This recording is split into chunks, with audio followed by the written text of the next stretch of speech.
আমার বোনজির বিয়েতে সিমলাগড়ে এখানে এসেছি, কালী মায়ের মন্দির এখানে বিয়ে দিতে।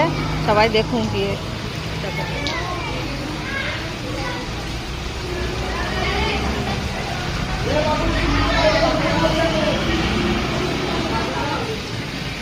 মন্দিরটা কিরকম লাগছে দেখো, আর আমার বোনজি আর বোনজির বউকে দেখো।